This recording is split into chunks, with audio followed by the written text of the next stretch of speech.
Immunotherapy ഇപ്പോൾ cancer ട്രീറ്റ്മെൻറ്റിൽ നൂതനമായിട്ട് വന്നതാണ് immunotherapy. എന്താണ് ഇമ്മ്യൂണോതെറാപ്പി? നമ്മുടെ ബോഡിയുടെ ഇമ്മ്യൂണിറ്റി, ക്യാൻസറിനെതിരെയുള്ള ഇമ്മ്യൂണിറ്റി കൂട്ടിയിട്ട് അതിനെ പ്രതിരോധിക്കാനുള്ള ഒരു കഴിവുണ്ടാക്കുക എന്നുള്ളതാണ്. അതിന് നമുക്ക് ആദ്യം നമ്മുടെ ഇമ്മ്യൂൺ മെക്കാനിസം എന്താണെന്ന് അറിയണം.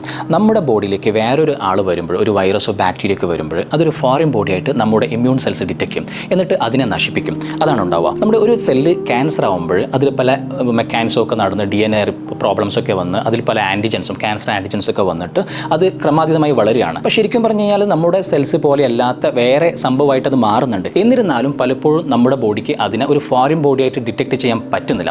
അതിൻ്റെ കാരണം ബേസിക്കലി ഇത് നമ്മുടെ സെല്ല് തന്നെയാണ്. അപ്പം ഇതിനൊരു ഫോറിൻ ബോഡിയായിട്ട് ഡിറ്റക്ട് ചെയ്യാനുള്ള ഒരു മെത്തേഡ് നമ്മൾ എടുത്തില്ല. അല്ലെങ്കിൽ നമ്മളത് ഡിറ്റക്ട് ചെയ്താൽ പോലും അത് നശിപ്പിക്കാനുള്ള ഒരു സ്ട്രെങ്ത് ഇമ്മ്യൂണിറ്റി ബോഡിക്ക് ഉണ്ടാവണമെന്നില്ല. ചിലപ്പോൾ ഈ ക്യാൻസർ സെൽസ് തന്നെ നമ്മുടെ ഇമ്മ്യൂണിറ്റിയെ നശിപ്പിക്കാനുള്ള ചില പ്രക്രിയകൾ, പ്രൊഡക്ട്സ് ഒക്കെ ഉണ്ടാക്കും. ഈ കാരണത്താലാവാം. അതുമാത്രമല്ല, നമ്മുടെ ബോഡിയിൽ ഈ ഇമ്മ്യൂണിറ്റി ഉണ്ടാകുമ്പോൾ നമ്മുടെ ബോഡിക്കെതിരെ തന്നെ ഇമ്മ്യൂണിറ്റി ഉണ്ടാവാനുള്ള സാധ്യതയുണ്ട്. ഇതൊരു ഫോറിൻ മെറ്റീരിയൽ ആണെന്ന് വിചാരിച്ച് നമ്മുടെ സെൽസിനെതിരെ തന്നെ ഇമ്മ്യൂണിറ്റി ഉണ്ടാവാനുള്ള സാധ്യതയുണ്ട്. അത് വലിയ പ്രോബ്ലം ഉണ്ടാക്കും, ഓട്ടോഇമ്മ്യൂൺ പ്രോബ്ലംസ് ഉണ്ടാക്കും. അത് പ്രിവെൻറ്റ് ചെയ്യാൻ വേണ്ടി ഈ ഇമ്മ്യൂണിറ്റി ആക്ടിവേറ്റ് ആവുന്നതിനെ കൺട്രോൾ ചെയ്യുന്ന ചില ചെക്ക് പോയിന്റ്സ് ബോഡിയിലുണ്ട്. അപ്പോൾ എന്താ വെച്ച് കഴിഞ്ഞാൽ ഈ ക്യാൻസർ സെൽസിനെതിരെ നമ്മുടെ ബോഡിക്ക് ആക്ടിവിറ്റി ഇല്ലാത്തൊരവസ്ഥ ചിലപ്പോൾ ഇതുകൊണ്ട് വന്നേക്കാം.